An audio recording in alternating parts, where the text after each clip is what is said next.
नमस्कार, sports can में आपका स्वागत है। मैं हूं हिमांशु कांडपाल और विभिन्न खेल खबरों पर चर्चा के लिए हमारे साथ मौजूद हैं भाषा की खेल पत्रकार मोना पार्थसारथी। मोना, नमस्कार, स्टूडियो में आपका स्वागत है। धन्यवाद। सभी श्रोताओं को नमस्कार। मोना, इससे पहले कि विभिन्न खेल खबरों पर आपसे चर्चा शुरू करें, आइए नजर डालते हैं आज की हेडलाइंस पर। तो आज की हेडलाइंस हैं, मनिका बत्रा ने इतिहास रचते हुए Asian cup table tennis tournament में महिला सिंगल्स का कांस्य पदक जीता। विश्व कप फुटबॉल टूर्नामेंट कल से कतर में शुरू हो रहा है। भारत और न्यूजीलैंड के बीच दूसरा T20 क्रिकेट मैच कल खेला जाएगा और एटीपी विश्व टूर फाइनल्स के पहले सिंगल सेमीफाइनल में नोवाक जोकोविच का मुकाबला टेलर फिट्ज से हो रहा है।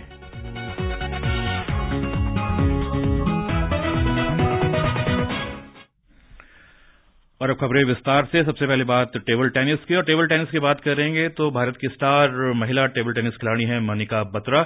इतिहास तो उन्होंने कल ही रच दिया था जब वो सेमीफाइनल में पहुंच गई थी, और उन्होंने एक और इतिहास अब रचा है और उन्होंने महिला सिंगल्स का कांस्य पदक जीता है।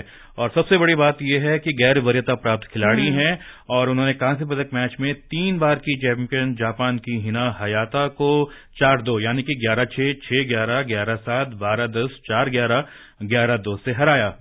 स्वर्ण पदक चीन की वैंग यीदी ने जीता। तो कुल मिलाकर अगर हम टेबल टेनिस की बात करें और खासतौर पर मनिका बत्रा का जो परफॉर्मेंस रहा था राष्ट्रमंडल खेलों में, उसके बाद उनके लिए निश्चित तौर पर बहुत हौसले भरी जीती होगी। बहुत हौसले भरी जीत है और बहुत ही शानदार, जिसको कहेंगे कि वापसी की है। एक काफी प्रतिष्ठित टूर्नामेंट है और सेमीफाइनल तक के सफर में 2 बार उन्होंने शीर्ष 10 में शामिल खिलाड़ियों को हराया। फिर सेमीफाइनल में वो हार गई, लेकिन जो प्लेऑफ मुकाबला था उसमें हिया के खिलाफ जिस तरह का उनका प्रदर्शन था, क्योंकि वो काफी आक्रामक प्रतिद्वंदी मानी जाती हैं, और जिस तरह से मनिका ने बिल्कुल पेशेंस के साथ उनके हर वार का जवाब दिया और जिस तरह से वो खेली है, क्योंकि एक मैच हारने के बाद, सेमीफाइनल हारने के बाद प्लेऑफ में उस मनोबल के साथ खेल पाना उतना आसान नहीं होता। और जैसे कि आपने कहा, निराशा कहीं न कहीं उनको थी। बर्मिंघम में बहुत उम्मीदें थी उनसे कि राष्ट्रमंडल खेलों में, क्योंकि वो गोल्ड कोस्ट में 4 पदक जीतकर सबसे बड़ी स्टार खिलाड़ी बनकर लौटी थी और बर्मिंघम में उनकी झोली खाली रही, जबकि भारतीय बैडमिंटन टीम ने अच्छा प्रदर्शन किया। तो एक निराशा उनको जरूर थी। फिर बाहर भी काफी सारे विवादों से वो घिरी रही। उन सबको बहुत पीछे छोड़कर ये एक नई मनिका बत्रा का एक, जिसको कहते हैं, कमबैक टूर्नामेंट हमको देखने को मिला। और उन्होंने खुद भी कहा बाद में कि वो खुद काफी अच्छा महसूस कर रही है, मानो कोई बोझ उनके सर से उतर गया है। और 44वीं रैंकिंग की खिलाड़ी हैं और 6ठी, 3री रैंकिंग की खिलाड़ियों को, पूर्व चैंपियंस को उन्होंने हराया और पहली महिला खिलाड़ी बनी है इस चैंपियनशिप में पदक जीतने वाली। जी बिल्कुल, भारत की पहली महिला खिलाड़ी वो बनी है। और अगर हम राष्ट्रमंडल खेलों में अगर चुनौती को अगर देखें, चुनौती और जो एशियन गेम्स हो या एशियन टूर्नामेंट्स दूसरे होते हैं, उस पर चुनौती की अगर हम तुलना करें, वैसे तुलना करना सही नहीं होता, लेकिन अपेक्षाकृत राष्ट्रमंडल खेलों में चुनौती को हल्का माना जाता है। और यहाँ जब एशियन कप टूर्नामेंट वो खेल रही हैं और उस निराशा से वो होकर यहाँ पे आई हैं और कहीं कड़ी चुनौतियों का उनको सामना करना पड़ रहा है। गैर वरीयता प्राप्त खिलाड़ी हैं, साइकोलॉजिकली भी थोड़ा सा डाउन हो सकती हैं, क्योंकि निराशाजनक प्रदर्शन रहा है बर्मिंघम में। और उसके बाद इस तरह से पूरे से उभरना एक खिलाड़ी के तौर पर, न सिर्फ अपने खेल को बल्कि अपने दिमाग को भी इस तरह से मजबूत बनाना कि पदक जीतें और इतिहास रचें। देखिए, एक चैंपियन खिलाड़ी की निशानी यही होती है कि निराशाओं को पीछे छोड़कर वो शानदार प्रदर्शन करे। यहाँ मनिका बत्रा ने किया, क्रिकेट के मैदान पे विराट कोहली ने किया। तो ये लीजेंड्स होते हैं जो इस तरह से वापसी करते हैं, क्योंकि इसके लिए आपको मानसिक रूप से काफी मजबूत होना पड़ता है। खेल पर, फिटनेस पर, स्किल्स पर तो सभी मेहनत करते हैं, लेकिन आधुनिक खेलों का जो मानसिक पहलू है वो काफी अहम है। और उस निराशा से उबरकर वापसी करके मनिका ने संकेत दिए हैं कि अगला साल काफी व्यस्त रहने वाला है और वो उसी फॉर्म और फिटनेस में लौट आई हैं। जी बिल्कुल। और हिना जो थी 6ठी रैंकिंग की खिलाड़ी थी। स्वर्ण पदक का जो मैच हुआ था, फाइनल मैच हुआ था, उसमें चीन की वैंग यीदी ने जापान की मीमा इतो को 4-2 से हराया और सेमीफाइनल में मीमा इतो ने मनिका बत्रा को हराया था।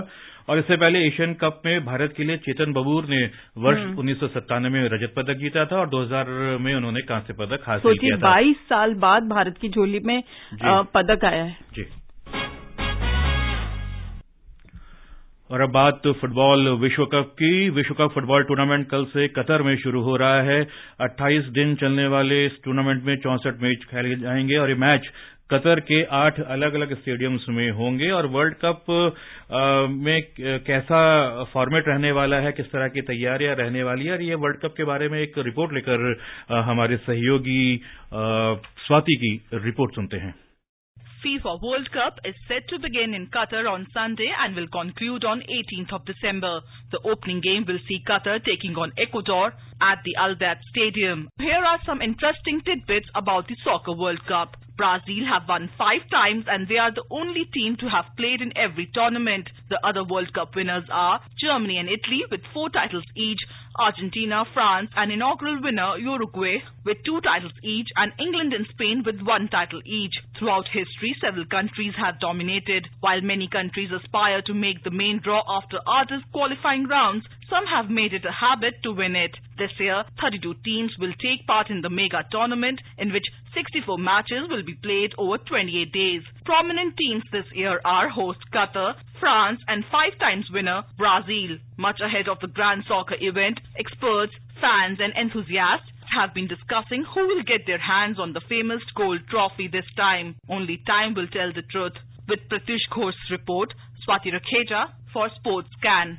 जी बिल्कुल। और स्वाति की रिपोर्ट में जैसा कि हमने सुना कि 32 टीमों को 8 ग्रुप में बांटा गया है और 8 ग्रुप इस बार जो ग्रुपिंग हुई है, हालांकि देखा जाए कि पहले का जो विश्व कप है उसमें एक ना एक ग्रुप ऐसा होता था जिसे ग्रुप ऑफ डेथ हम लोग कहते थे और उसमें बड़ी टीमें शामिल हो जाती थी, लेकिन ऐसा खास इसमें देखने को नहीं मिल रहा है। जी बिल्कुल। और पूरी दुनिया की नजरें जो है सबसे खूबसूरत खेल कहा जाता है और भारत का भले इससे कोई सीधा सरोकार नहीं, लेकिन आप देखिए कि उसका खुमार भारतीयों के भी सिर चढ़कर बोल रहा है। मैच के टाइमिंग, सोशल मीडिया पूरा भरा पड़ा है और जैसे कि सबकी नजरें हैं, 2 सबसे बड़े सुपरस्टार हैं, लियोनेल मेसी और क्रिस्टियानो रोनाल्डो, जिनका दोनों का ये 5वां और शायद आखिरी विश्व कप भी है। और दोनों को कहीं न कहीं एक कसक है कि इतने सारे बलून डी'ओर और क्लब के लिए इतने सारे खिताब जीत चुके हैं, लेकिन विश्व कप अभी तक नहीं जीत पाए हैं। तो सबकी नजरें इन दोनों पर और नेमार पर भी रहेगी,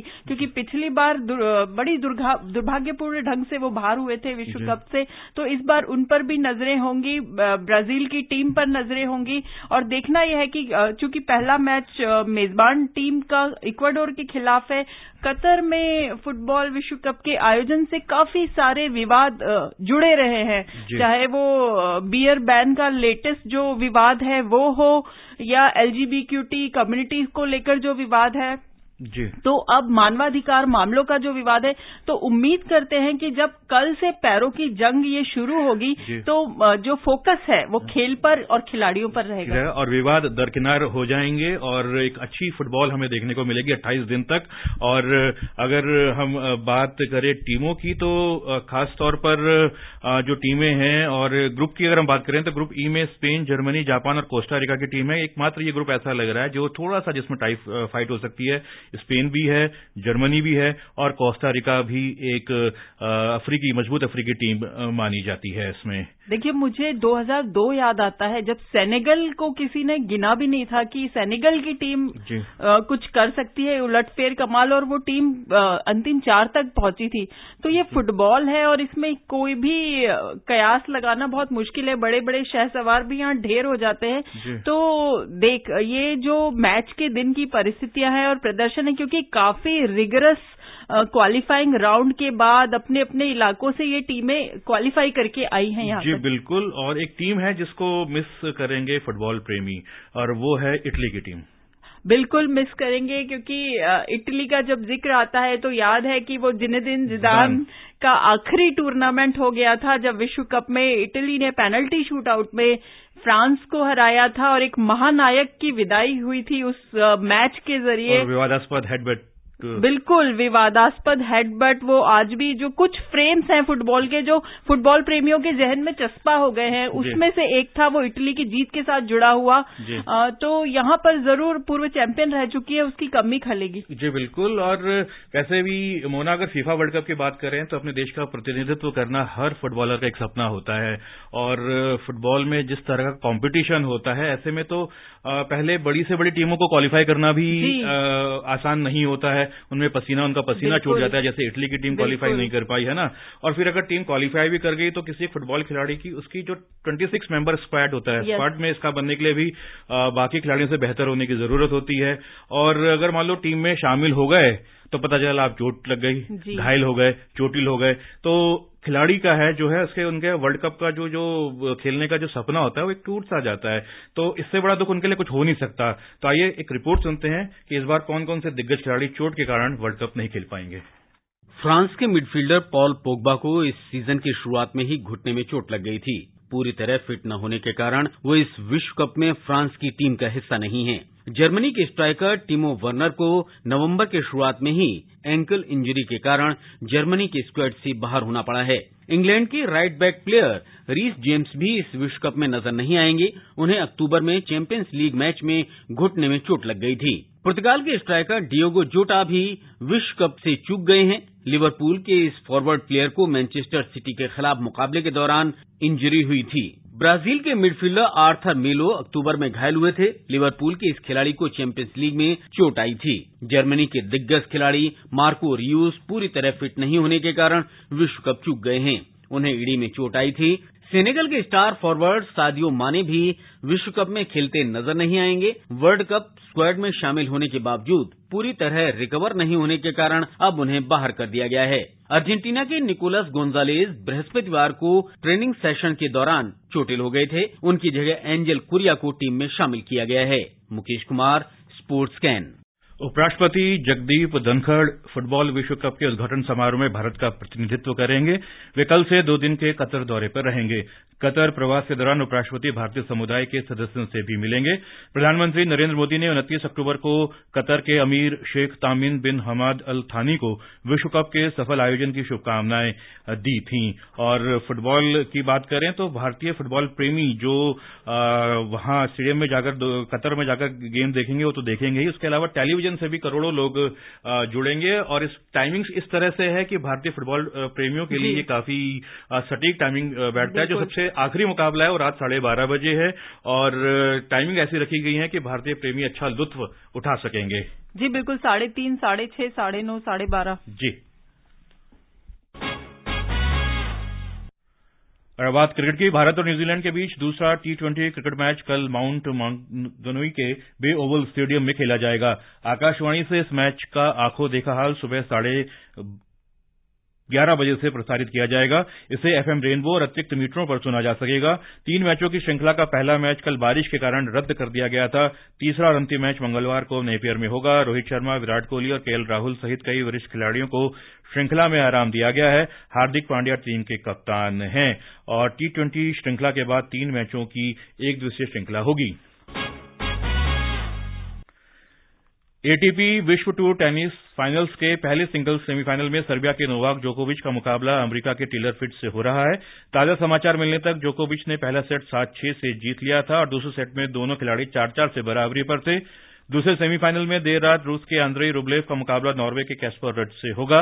डबल्स में अमेरिका के राजीव राम और ब्रिटेन के जो सैलिसबरी की जोड़ी फाइनल में पहुंच गई है। ATP वर्ल्ड टूर फाइनल्स सत्र का साल का सबसे आखिरी टूर्नामेंट और इस टूर्नामेंट को कभी भी नहीं जीता है राफेल नडाल ने और इस बार भी उनकी जल्दी विदाई हुई है। बिल्कुल बिल्कुल, 10 बार खेले हैं, एक बार भी नहीं जीत पाए हैं। 22 ग्रैंड स्लैम जरूर उन्होंने जीते हैं लेकिन ये खिताब नहीं जीत पाने का मलाल उन्हें रह गया। नोवाक जोकोविच भी आखिरी बार 2015 में जीते थे, तो उन्हें भी 7 साल से इंतजार ही कर रहे हैं और अभी काफी कठिन मैराथन मुकाबला उन्होंने दानिल मेदवेदेव के खिलाफ जीता है और उम्मीद करेंगे कि आज जीतकर फाइनल में पहुंचे। जी बिल्कुल, और समय नहीं है कि इस पर और दूसरी खेल खबरों पर आपसे चर्चा जारी रखें। श्रोताओं, जानने से पहले आपको बता दें कि मनिका बत्रा ने इतिहास रचते हुए Asian cup table tennis tournament में महिला सिंगल्स का कांस्य पदक जीता है। विश्व कप फुटबॉल टूर्नामेंट कल से कतर में शुरू हो रहा है और भारत और न्यूजीलैंड के बीच दूसरा T20 क्रिकेट मैच कल खेला जाएगा। बहरहाल मुझे यानी कि हिमांशु कांडपाल को दीजिए अनुमति। नमस्कार।